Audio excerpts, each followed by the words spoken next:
하나님 말씀 오셨습니다. 하나님 말씀은 골로새서 2장 16절부터 19절까지 말씀. 여러분들 주보가 아마 4장으로 되어 있을 겁니다. 골로새서입니다. 골로새서 2장입니다. 2장 16절부터 19절까지의 말씀. 신약성경 제 성경으로는 326페이지입니다. 신약성경 326페이지 골로새서 2장 16절부터 19절까지의 말씀 찾으셨으면 제가 봉독하겠습니다. 그러므로 먹고 마시는 것과 절기나 초하루나 안식일을 이유로 누구든지 너희를 비판하지 못하게 하라. 이것들은 장래일의 그림자이나 몸은 그리스도의 것이니라. 아무도 꾸며낸 겸손과 천사 숭배를 이유로 너희를 정죄하지 못하게 하라. 그가 그 본 것에 의지하여 그 육신의 생각을 따라 헛되어 과장하고 머리를 붙들지 아니하는지라. 온 몸이 머리로 말미암아 마디와 힘줄로 공급함을 받고 연합하여 하나님이 자라게 하심으로 자라느니라. 아멘. 이 시간은 안식일과 주의성수 두 번째 강의가 되겠습니다. 지난주에서 두 번째 강의입니다. 신약의 주의성수 개념이라는 제목으로 하나님 말씀 증거하도록 하겠습니다. 신약의 주의성수 개념. 기독교 교리를 이해하는, 여러분들 교리를 이해하는 데서 아주 중요한 하나의 기본 어떤 폼이 있습니다. 그것이 뭐냐면 항상 율법과 복음에 대한 이해입니다. 율법과 복음을 잘못 이해하게 되면 기독교 교리를 굉장히 잘못 이해하게 되게 됩니다. 그러니까 출발이 잘못되는 것이죠. 항상 사람들은 이 율법과 복음에 있어서 이 교회 안에 두 가지 양태로 주로 나타납니다. 하나는 뭐냐면 율법주의와 무율법주의라고 하는 것으로 두 개로 갈라져서 이제 주로 사람들의 신앙의 양태가 나타나죠. 율법주의는 율법을 지켜야만 구원을 받는다고 하는 그 태도를 얘기합니다. 그래서 여러분 이 율법주의자들의 대표적인 사람들이 어떤 사람이냐 하면 안식교인들, 그렇다면 여호와의 증인들, 뭐 그런 사람들이죠. 안식교인들이나 여호와의 증인들 같은 경우에는 율법을 문자적으로 지킵니다. 그리고 율법을 문자적으로 정확하게 지켜야만 구원을 얻을 수 있다고 생각합니다. 사실은 이런 태도는 비단 안식교나 여호와의 증인에게서만 나타나는 문제는 아닙니다. 기독교 안에서도요, 자기가 구원을 받기 위해서 율법을 엄격하게 지켜야 된다고 생각하는 그런 부류의 목회자들이나 그런 가르침을 하는 목회자들이나 그런 교회들도 있습니다. 이런 교회들의 특징은 도덕성이 유난히 강조됩니다. 그래서 굉장히 도덕적입니다. 여러분 안식교인들이나 여호와의 증인들 여러분들 보셨나요? 굉장히 도덕적입니다. 도덕적이라 해서 그것이 하나님을 아는 도덕성은 아닙니다. 제가 누누이 말씀드리지만 우리 그리스도인은 도덕적이어야 하지만 도덕적인 것 자체가 신앙을 의미하지는 않습니다. 여러분들이 믿음을 갖게 되어지면 도덕적이 되지만 믿음이 없어도 도덕적일 수 있다는 얘기예요. 여호와의 증인들을 바라보면서 사람들이 간혹가다 오해하는 게 뭐냐면 저 사람들이 기존의 기독교인들보다 도덕적이기 때문에 저들이 가지고 있는 복음이 올바른 해석일 것이다 라고 오해하는 경향이 있습니다. 그렇지 않습니다. 하여간 문제는 교회 안에서도 이런 개혁된 교회 안에서도 이런 모습이 종종 나타나곤 합니다. 근데 도덕성이 유난히 강조되고 행위로 구원을 받는다고 하는 이런 사고의 틀이 생겨지게 되면 항상 자신이 가지고 있는 윤리 도덕을 가지고 다른 사람의 윤리 도덕을 정죄하는 오류에 빠지곤 합니다. 그래서 그런 모임에는 항상 사랑이 없습니다. 정죄가 굉장히 심하죠. 그 결과 구원받은 신자의 자유함이나 기쁨이라는 것은 찾아볼 수가 없습니다. 도덕적이긴 한데 자유함이 없어요. 도덕적이긴 한데 그리고 윤리적이긴 한데 기쁨이라는 것이 없습니다. 이런 입장에 있는 신학적 태도를 우리는 어려운 말로 펠라기아니즘이라고 얘기합니다. 펠라기우스라고 하는 사람이 처음에 그렇게 생각을 했거든요. 그래서 이 펠라기아니즘이 가지고 있는 특징이 뭐냐면 이 사람들은 인간의 전적 타락을 믿지 않습니다. 인간이 자기의 의지로도 얼마든지 구원받을 수 있다고 생각합니다. 그래서 율법을 내 힘으로 지켜보려고 하죠. 물론 기도를 안 하는 건 아닙니다. 기도를 하긴 하지만 기도에 별로 의존하지 않습니다. 진짜 의존하는 건 자기의 결단력과 자기의 이성과 자기의 의지죠. 그래서 자기의 의지로 윤리를 지키면 자기가 구원을 받을 수 있을 것이라고 생각을 합니다. 근데 이런 태도가 아주 극단적으로 율법주의적인 성향이 나오다 보니까 이것에 대해서 반대의 또 다른 극단적 현상이 나타나죠. 그것이 뭐냐면 반율법주의, 또는 무율법주의라고 하는 현상이 나타나게 됩니다. 안티펠라기안이라고도 얘기할 수 있겠죠. 아예 율법을 무시해 버리는 겁니다. 이는 복음이 율법으로부터 자유를 선언했기 때문에 여기서는 자유와 자율이라고 하는 용어를 오해해서 나타난 현상이죠. 근데 복음이 율법으로부터의 자유를 선언했기 때문에 우리는 더 이상 율법을 지킬 필요가 없다. 오히려 율법을 지키려고 하는 것은 그들은 구원받지 못한 사람의 특징이다라고 오히려 극단적으로 해석을 합니다. 이 사람들은 믿음을 지나치게 강조한 나머지 율법 행위를 부정하는 결과를 낳게 됩니다. 이런 사람들은 주로 어떤 사람들이 이렇게 됩니까? 율법주의의 신물을 느낀 사람들이 소위 도약을 하는 방식이 이겁니다. 그러니까 항상 여러분은 그렇지 않나요? 소위 은사주의의 신물을 느낀 사람들이 어떻게 교리주의로 도약을 하죠. 근데 교리주의의 신물을 느낀 사람들이 다시 어디로 갑니까? 은사주의나 신비주의로 도약을 합니다. 그래서 이쪽에서 저쪽을 자꾸 립하죠. 계속 점프를 합니다. 계속 도약을 해요. 그러나 이 무율법주의가 율법주의의 문제를 해결해 주지 않습니다. 무율법주의는 오히려 도덕성의 파괴로 나타나고요. 그래서 교회와 가정과 사회를 철저하게 파괴해버리고 맙니다. 무율법주의가 들어간 사람들은 자기는 자유롭다고 얘기하는데 가족들과 주변 사람들, 교회 다 파괴시키고 나아가서는 하나님의 영광을 철저히 모독해버리는 결과까지 가게 되죠. 이런 두 가지 극단적 입장에 대한 해결책으로 나타난 인본주의적 접근 방식이 있죠. 세미 펠라기아니즘입니다. 이 세미가 뭡니까? 하프잖아요. 하프. 반 펠라기아니즘. 제가 반이라고 제가 말을 안 하는 게 뭐냐면 안티로 들릴까봐 그래요. 여기서 이 반이라고 하는 것이 하프거든요. 절반 반. 그래서 이 반 펠라기아니즘이라고 했을 때 이 반이 절반 반자라고 하는 한자를 사용합니다. 쉽게 말해서 율법주의와 무율법주의의 딱 중간 부분을 세워놓으면 균형을 잡지 않겠느냐라고 생각하는 것이 바로 하프 펠라기아니즘이죠. 이런 입장을 취하고 있는 교단이 주로 기독교에서는 감리교나 성결교단 같은 그런 소위 알미니안주의 교단들이 주로 이제 이런 입장을 취하고 있습니다. 그러나 이런 입장도 점점 시간이 가면서 어떤 현상이 나타나냐면 행위를 자꾸 강조하다 보니까 점점 믿음이 별로 의미가 없어집니다. 그래서 믿음 무용론으로 점점 가게 되죠. 그리고 점점 철학화되어집니다. 쉽게 말해서 이 사람들도 결국 어디로 기울어지게 되냐면 율법주의로 기울어져요. 그러니까 행위적으로는 율법적으로 기울어지고요. 그리고 철학적으로는 인본주의적으로 이렇게 기울어지게 됩니다. 인간의 타락한 본성상 율법주의와 무율법주의의 중간에 균형을 잡는다는 것은 사실은 불가능합니다. 그러면 성경은 과연 어떤 걸 얘기하는 겁니까? 성경 도대체 어떻게 얘기하겠어요? 율법주의도 아니래요. 무율법주의도 아니래요. 그리고 무율법주의와 율법주의의 중간도 아니래요. 그럼 뭐라는 거예요? 전체를 다 포괄해요. 이것이 성경이 가지고 있는 이해입니다. 이 부분을 이해해야만 안식일에 관한 개념과 주일 성수에 관한 개념이 이제 이해가 되어집니다.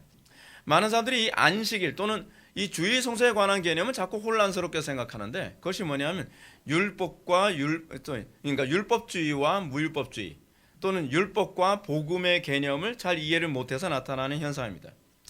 성경 우리들에게 먼저 율법으로부터의 자유를 가르치고 있습니다. 그 대표된 성경 구절이 진리를 알지니 진리가 너희를 자유롭게 하리라. 여러분들이 잘 아는 성경 구절이죠. 요한복음 8장 32절 말씀. 근데 상당수 사람들이 이 가르침에서 오해를 합니다. 그렇지, 진리가 우리를 자유롭게 했지. 근데 여러분 뭐로부터의 자유입니까? 뭐로부터의 자유? 죄로부터의 자유거든요. 근데 이걸 자꾸 오해를 하고 있어요. 첫 번째는 죄로부터의 자유고요. 또 하나 뭐냐면 율법의 형식주의에서 자유예요. 율법으로부터의 자유가 아닙니다. 율법의 형식으로부터의 자유입니다. 근데 상당수 사람들이 이 가르침만 보면서 예수님이 무율법주의를 가르쳤다라고 이렇게 오해를 합니다.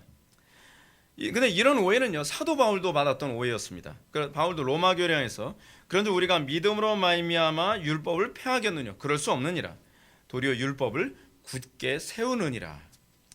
그러니까 우리가 복음 안에 있게 되어지면 율법을 폐하는 것이 아닙니다. 무율법주의로 가는 것이 아니라 오히려 더 율법을 굳게 세우죠.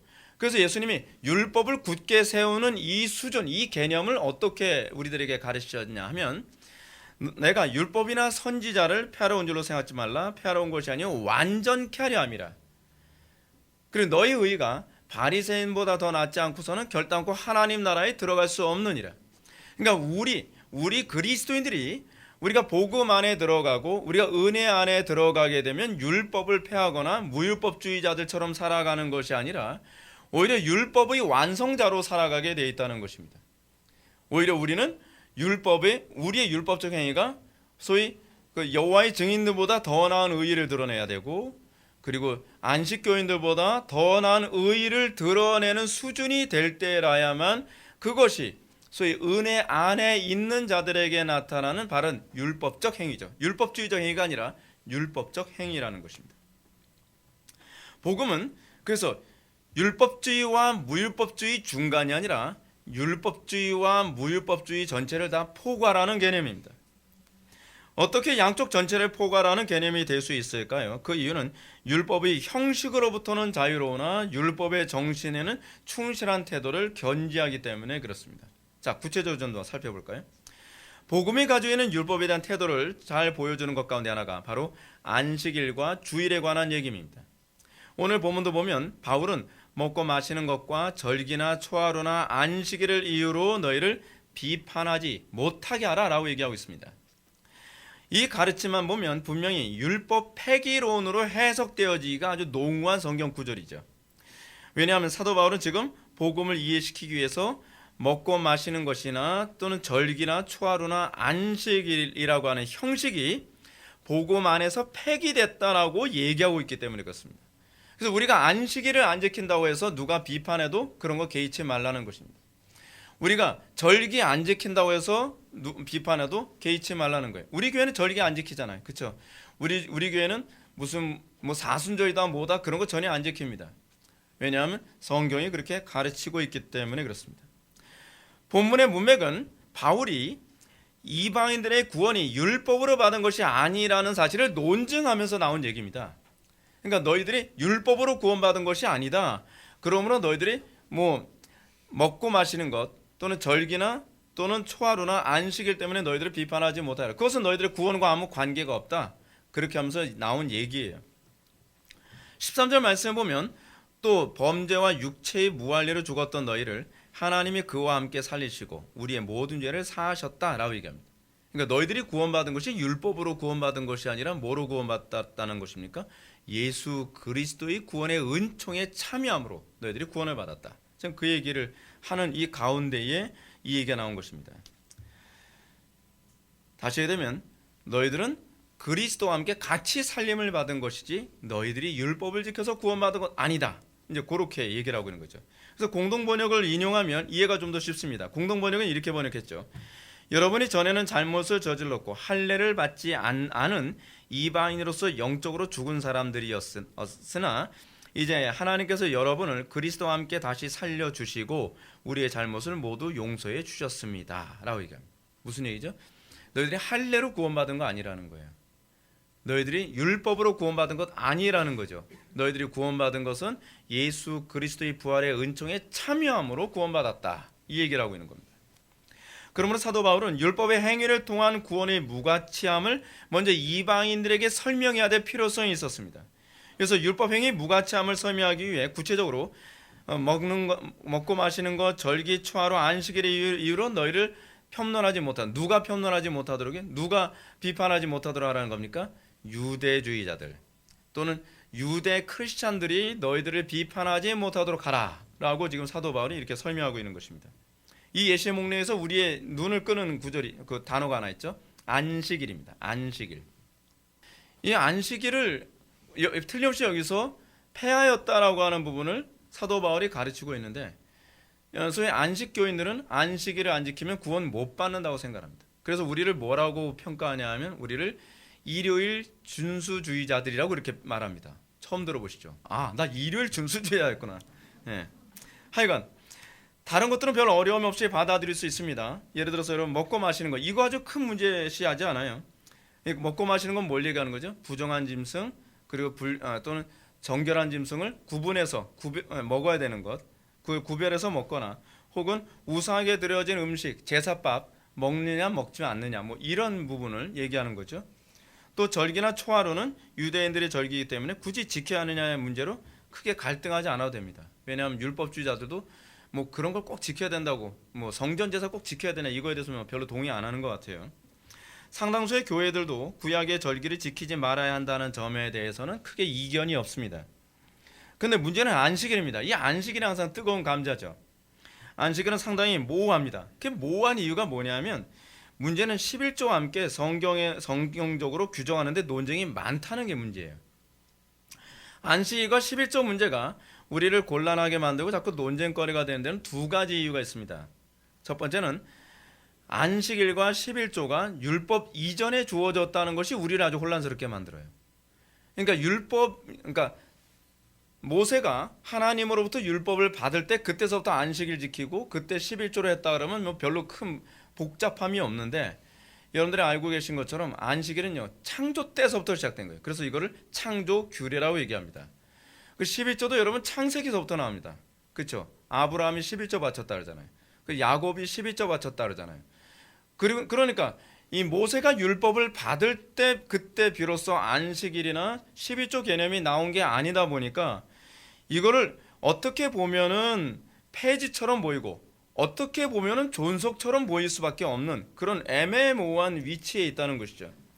성경 어디도 안식일과 11조가 폐지된 목록으로서 이게 딱 부러지게 나오는 부분이 별로 없어요. 오히려 안식일 같은 경우는 이 구절이 그거를 이제 입증해 준다는 차원에서 우리에게 좀 안심을 주지만요. 때문에 이 문제는 끊임없이 논쟁거리가 됩니다. 흥미로운 점은 안식일과 11조가 일종의 공통점을 가지고 있다는 겁니다. 어떤 공통점인지 아십니까? 안식일은요, 일주일에 하루를 하나님께 구별해서 드리는 거고요. 그리고 11조는 자기 소득의 10분의 1을 하나님께 드린다는 공통점을 가지고 있어요. 그러니까 분할해서 바친다는 차원에서는 공통점이죠. 전자는 날의 7분의 1이라고 한다면 후자는 뭐죠? 소득의, 그러니까 돈의 10분의 1이죠. 근데 여러분 제일 드리기 싫은 게 이거 아닌가요? 일주일에 하루라도 더 쓰고 싶지 않나요? 근데 일주일에 하루를 하나님께 드리는 것, 그리고 여러분 소득, 땀 흘려서 번 소득의 10분의 1 하나님께 바치는 거 좀 억울하지 않나요? 우리의 본성이 이제 거슬리는 부분들이에요. 그래서 소위 이런 가려운 길을 긁어주는 사람들을 위해서 얘기하기 좋아하는 사람들은 12조 폐지론을 얘기하거나 뭐 주일성수 폐지론을 얘기해서 사람들한테 박수갈채를 받죠. 그래서 복음은, 그래서 율법주의와 무율법주의를 한번 봅시다. 율법주의는 뭘 얘기하는 겁니까? 12조 철저히 바쳐야 된다. 또는 안식일 준수처럼 철저하게 안식일 준수해야 된다. 이게 소위 율법주의자들의 관점이죠. 그럼 무율법주의자들은 어떻게 합니까? 우리는 이것에서 자유하다. 우리는 굳이 주일 성수에 얽매일 필요 없다. 굳이 11조 할 필요 없다. 11조는 폐지됐다. 이렇게 하게 되면 사람들이 마치 족쇄가 풀린 것처럼 좋아하죠. 근데 정말로 하나님을 사랑하는 사람들에게 이게 족쇄가 풀린 것이 아니라 분노를 일으키게 만들죠. 내가 더 사랑하고 싶다는데 왜 이걸 못하게 하는 거야? 그렇잖아요. 그러다 보니까 복음이 가지고 있는 것은 이 두 가지를 포괄하죠.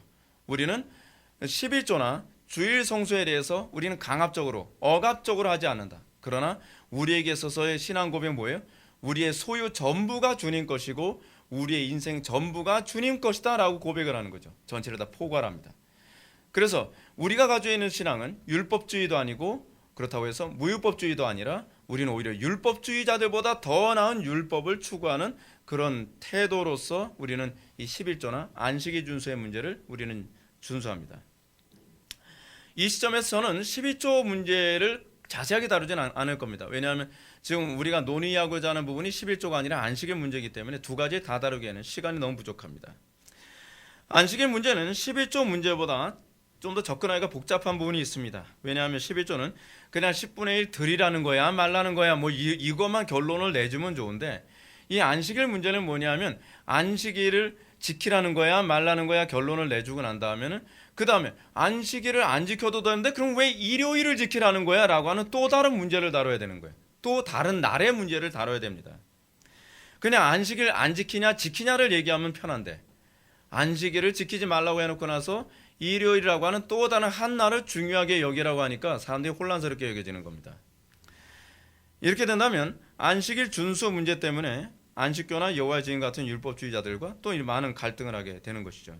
오늘 본문으로 다시 들어갑시다. 사도 바울이 분명히 16절에서 안식일을 이유로 너희를 비판하지 못하게 하라라고 분명하게 명시를 합니다. 그래서 비판하지에 해당하는 헬라어는 크리노입니다. 크리노가 주로 뭐로 이제 번역이 되냐면 정죄하다. 이제 그런 말로 주로 이제 번역되는 헬라어거든요. 근데 이 동사가 문맥상을 보았을 때 사도 바울이 이런 말을 한 첫 번째 의도는 이겁니다. 이방인 그리스도를 향하여 안식일 준수 문제로 너희들이 구원 여부를 판단받지 않도록 해라. 내가 안식일을 지키느냐 안 지키냐 가지고서 구원 문제 판단받지 못하도록 해라. 이게 첫 번째 이제 사도 바울이 얘기하는 그 크리노라고 하는 동사를 사용한 이유고요. 두 번째 뭐냐면 두 번째 의도는 안식일 준수 율법이 폐지됐음을 가르치는 거예요. 그래서 여기서 안식일 준수 계명이 폐지됐구나라고 하는 거죠. 이 사실은 다른 폐기된 율법, 먹는 것, 초하루, 절기 뭐 이런 것과 함께 안식일이 폐지됐다는 것으로 명확하게 사도 바울이 얘기해주고 있죠. 그러면 사도 바울이 왜 먹고 마시는 것과 절기나 초하루와 함께 안식일 폐지를 이방인 그리스도인들에게 가르치고 있는가? 그 얘기부터 한번 좀 살펴봐야만 합니다. 17절을 봅시다. 17절을 보면 이것들은 장래일의 그림자이나 몸은 그리스도의 것이니라 라고 얘기합니다. 이건 장래일의 그림자이기 때문에 그렇습니다. 안식일도 그림자입니다.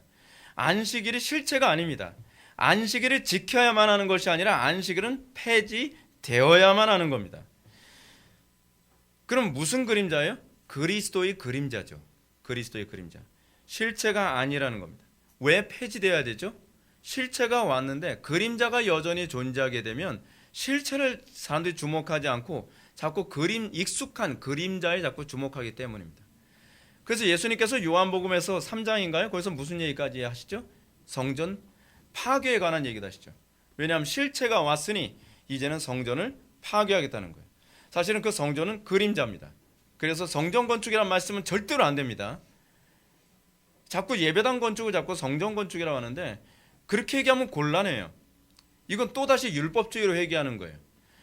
예수님께서는 성전을 폐기하셨어요. 그리고 그것 때문에 하나님은 또한 뭐예요? 율법과 법궤와 모세의 구리지팡이 이런 것까지 다 폐기해 버리셨습니다. 그러면 안식일이라는 절기도 분명히 창조 규례임에도 불구하고 폐지시켜요. 왜냐하면 안식일은 누구의 그림자예요? 예수 그리스도의 그림자이기 때문에 그렇습니다.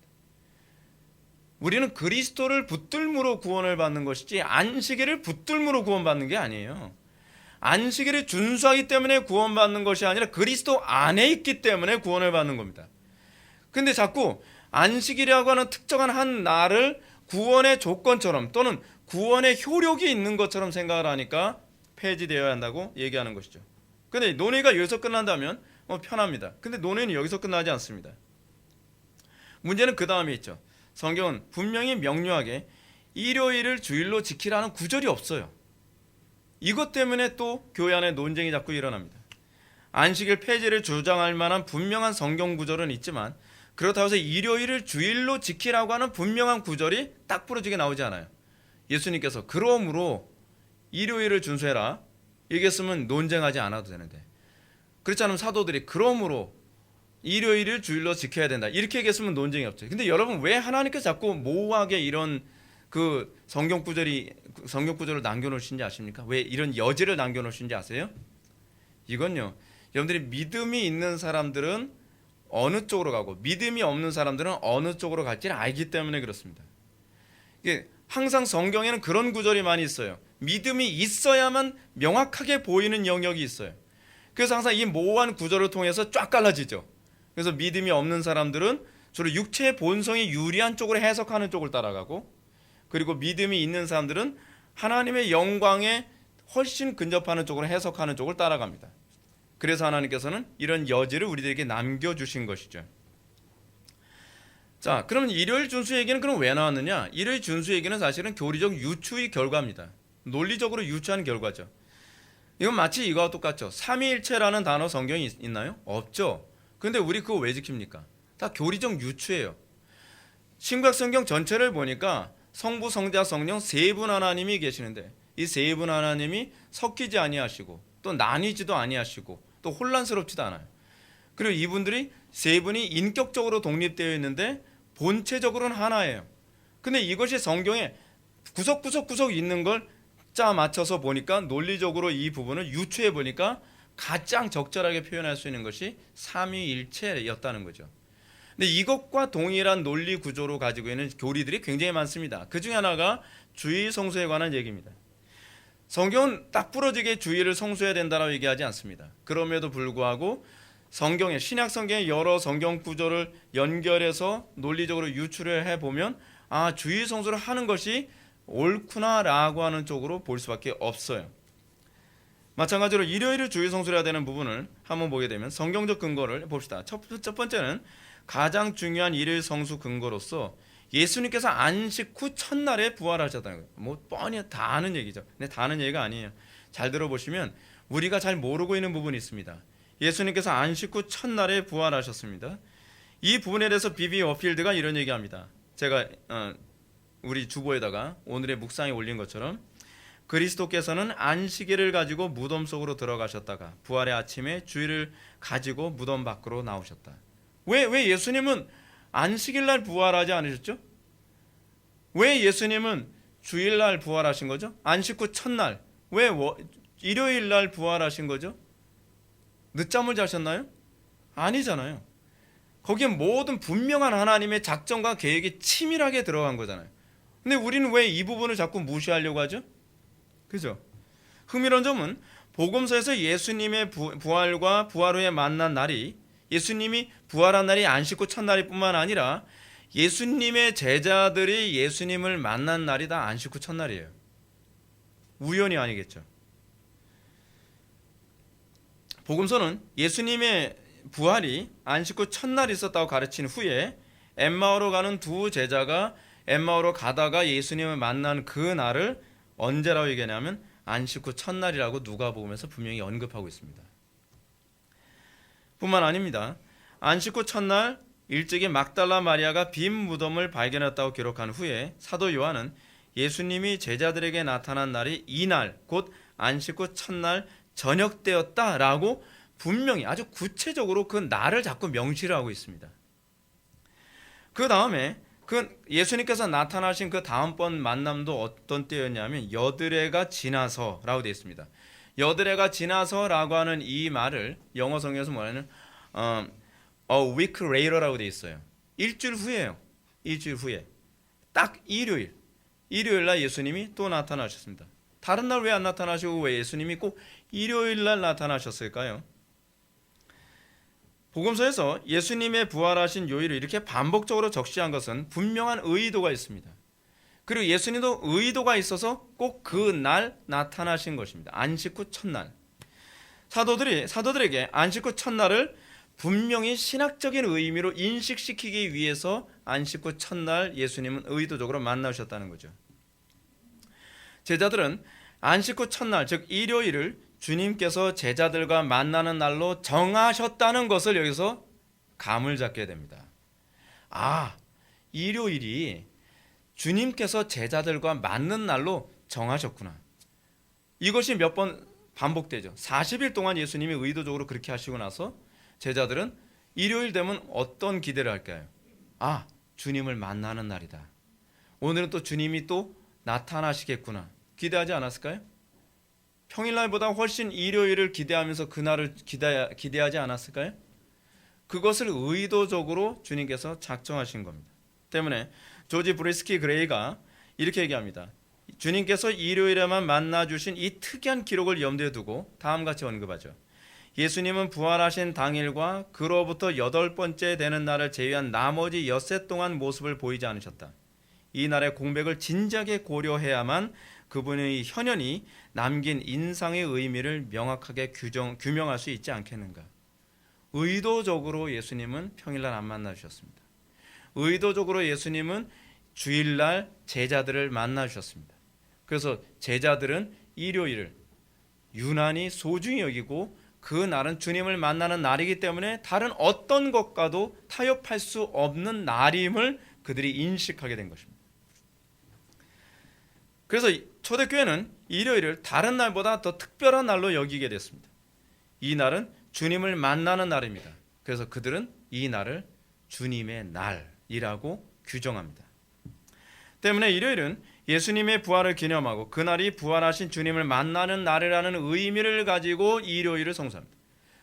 그런데 여러분 주일 성수하면서 예배 흐리멍덩하게 하고 예배 시간에 졸고, 여러분 제가 예배 시간에 졸거나 예배 시간에 여러분 맨날 예배 실패하는 사람들 보면 제가 속이 부글부글 끓는 이유가 뭔지 아십니까? 일요일이 이렇게 위대한 날이고, 그리고 이 주일날 예배하는 이 순간이 주님을 만나는 날임에도 불구하고 그 가치를 모르니까 제가 속이 부글부글 끓는 거예요. 그러니까 지금 이 주일을 뺏겠다라고 하는 정치적인 모략까지 나타나는 것 아닙니까? 여러분들 주일의 가치를 모른다고 한다면 사실은 그리스도인이 아닐 가능성이 많습니다. 우리가 고집이 세가지고 굳이 일요일날 예배하겠다 그렇게 얘기하는 게 아니에요.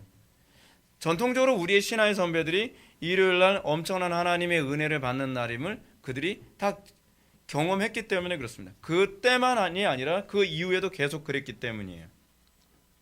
두 번째로 일요일을 기독교의 안식일로 여기게 된 것은 예수님 때문뿐만이 아니라 사도들, 그들의 제자들이 주일 성수를 했기 때문에 그렇습니다. 사도행전과 바울 서신을 보면 신약의 교회들이 안식 후 첫날 혹은 매주 첫날을 모이는 날로 정했음을 반복적으로 보여주고 있습니다. 사도행전 20장 7절에 보면 그 주간의 첫날에 우리가 떡을 때려 하여 모였더니 라고 기록하고 있습니다. 떡을 때려 모였다. 뭘 얘기하는 거죠? 성찬예식 얘기하는 거죠. 성찬예식. 이는 일요일이 초대교회가 정기적으로 모였다는 것을 또 보여주는데, 고린도전서 16장 2절에서도 보게 되면 매주 첫날에 연보를 했다고 얘기합니다. 매주 첫날 연보를 했다. 무엇보다도 요한계시록에서 그래서 그날을 뭐라고 얘기합니까? 그냥 안식 후 첫날이란 말은 아예 빼버립니다. 요한계시록에서는요. 뭐라고요? 주의 날이라고 얘기합니다. 이는 일요일이 주의 날로 이미 통용되었다는 사실을 잘 보여줍니다. 이에 대해서 요하네스 바이스는 이렇게 얘기합니다. 주의 날, 곧 부활의 날을 기념하는 것이 소아시아 교회들의 관심으로 이미 정착되었다. 그때 이미 정착되었기 때문에 안식 후 첫날의 말은 아예 없어져 버리고 말아요. 그리고 주의 날 하면 다 알아듣는 거예요. 아, 일요일을 얘기하는구나. 안식 후 첫날을 얘기하는구나.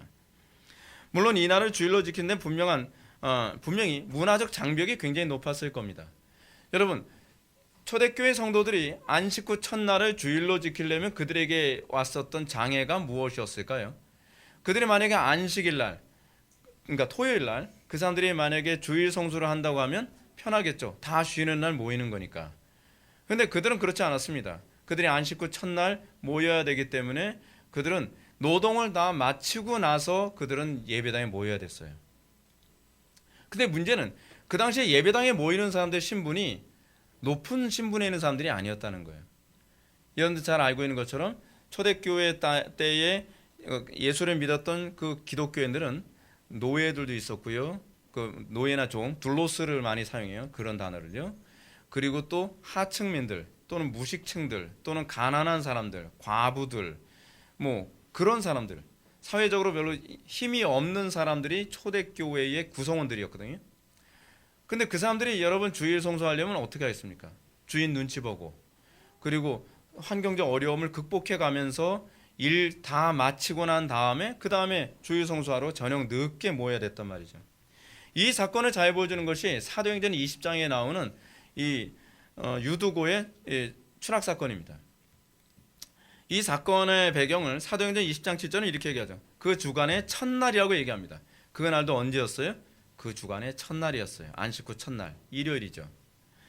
그날에 바울은 강론을 밤중까지 했다고 합니다. 밤중까지, 아침부터 밤중까지 했을까요? 그건 아니죠. 그들이 저녁 때 모였기 때문에 그렇습니다. 자기 노동 일과를 다 마치고 모였기 때문에 사도 바울이 밤중까지 했다는 거죠. 밤중까지 했다는 것을 보니까 아마도 새벽 한 2시나 3시까지 하지 않았을까, 이제 이런 생각도 하게 됩니다.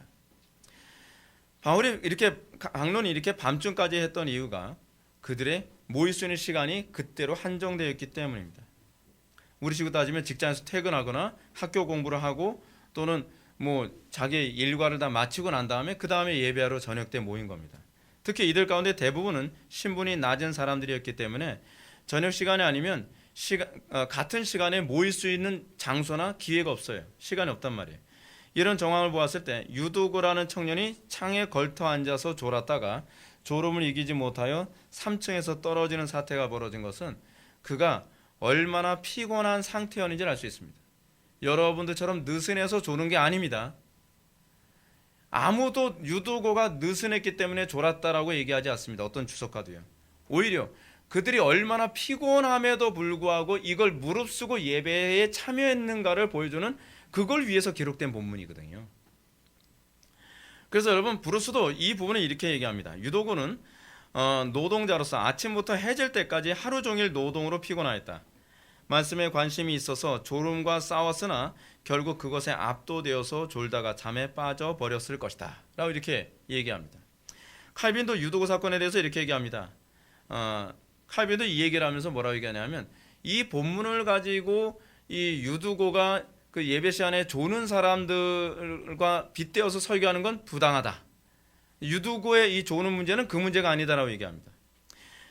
오히려 뭐라고 얘기하냐면, 말씀을 듣는 시간이 한밤중이었고 더군다나 온종일 고된 일을 한 사람이 졸음과 싸우다가 잠에 빠지는 것은 오히려 자연스러운 현상이다 라고 얘기했습니다.